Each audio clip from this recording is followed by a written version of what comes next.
Bonjour, welcome to another episode of Cuisine de Michel. I'm Michelle. Today I'm going to be trying a recipe I haven't tried before for pizza dough. This is one that I found on King Arthur Flour's website. These are the ingredients that you're going to need in order to make it.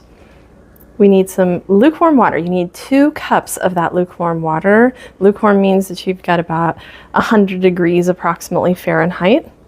You're going to need sugar, instant yeast, salt, olive oil, which they say is optional, so if you don't have any, you can leave this out. This is also another optional ingredient, the pizza seasoning, and some unbleached all-purpose flour. Let's get started. In that water, we're going to be dissolving 1 tablespoon of sugar, 1 tablespoon of yeast, 1 tablespoon of salt, and if you are using it, 2 tablespoons of olive oil. Let's give that a stir so we can get that dissolved there. And it just says to dissolve, so I'm not sure. I don't think this is stirring very well. I'm going to get my regular spoon for this.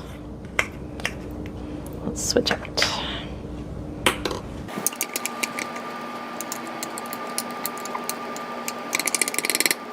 All right, I suppose that's kind of dissolved. I've never made a mixture exactly like this. I've done water with yeast before, but usually don't have the other things mixed in. So we'll just let that sit for a minute while we measure out the flour and get the other part ready here.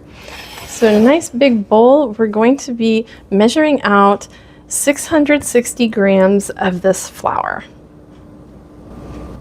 To that flour, I'm also going to be adding 2 tablespoons of that pizza seasoning. Like I said, that is an optional item. And go ahead and just give that a quick stir. You may possibly need some more flour to be prepared for that.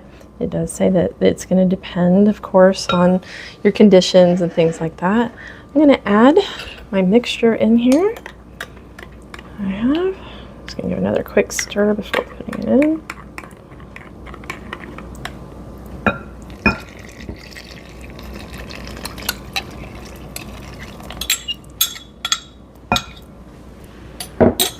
Now I'm going to try to stir that and make it come together as a dough.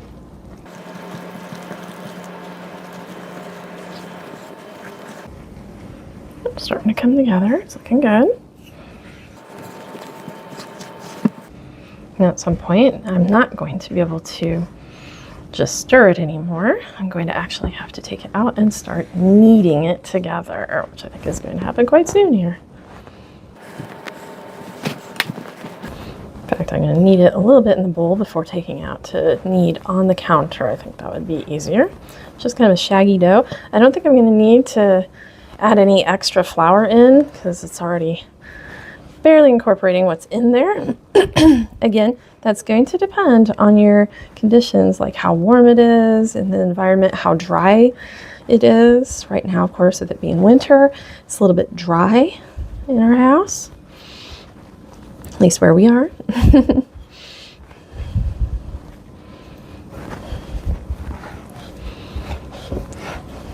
pizza seasoning already smells really good. All right, so what we want to do is we're going to keep kneading this. You could knead it in the bowl. I don't know if I'm going to decide to knead it in the bowl or if I'm going to knead it on the counter, but either way, we're going to knead that dough for 7 to 10 minutes so it becomes nice and smooth and elastic. So I ended up going ahead and kneading it on the countertop. It was kind of impossible to keep it in the bowl. Then I cleaned my bowl back out. I've lightly oiled it. And now we're going to put our nice dough right there into the bowl. And we're going to be covering it. I'm just going to cover it probably with a plate. We're going to let that rise for 1 to 2 hours. And it says, it's just whatever fits your schedule. I think that I'm going to actually put mine with my bread proof setting on the oven for just a few minutes to kind of give it a jump start, and then let it sit in the nice warmed air of the oven. All right, the dough has now been rising. I let mine go for an hour because I put it in my bread proofer I turned it on for maybe about 15 minutes and then turned it off and just left it in the warm spot for quite a while and then took it out to room temperature. So anyway, but again, you can leave it out at room temperature for 1 to 2 hours and it should still proof very nicely. It says that we're going to just lightly deflate this. So just kind of like that, I suppose. And what I've done here is to lightly oil my pans, and probably doesn't really look like it on camera, but it is lightly oiled. We're going to be spreading these out, and we're also going to have our oven heating up to 450 degrees Fahrenheit. My favorite thing, to have the thing ding while we're trying to do this. I'm going to divide my dough up into 3 sections.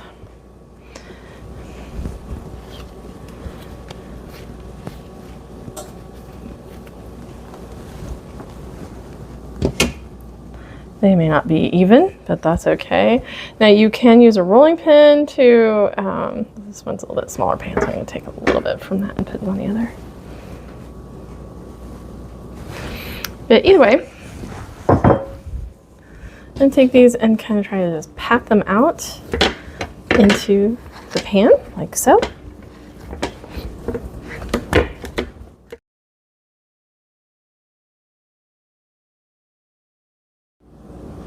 After you get it spread out, and again, it depends on how thin you want your dough to be. This is not very thick dough, and this is about a 13-inch pizza pie pan.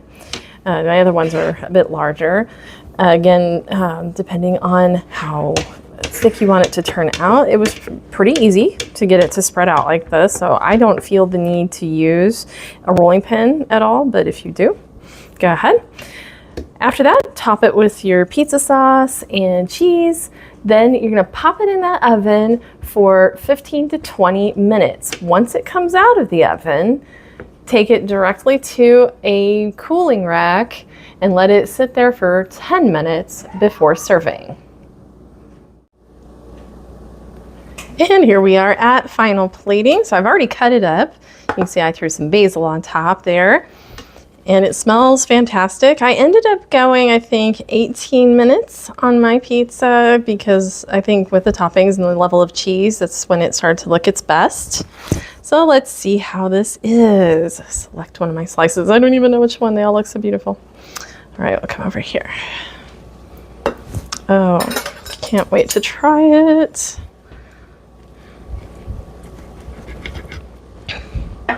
All right, let's see how this is.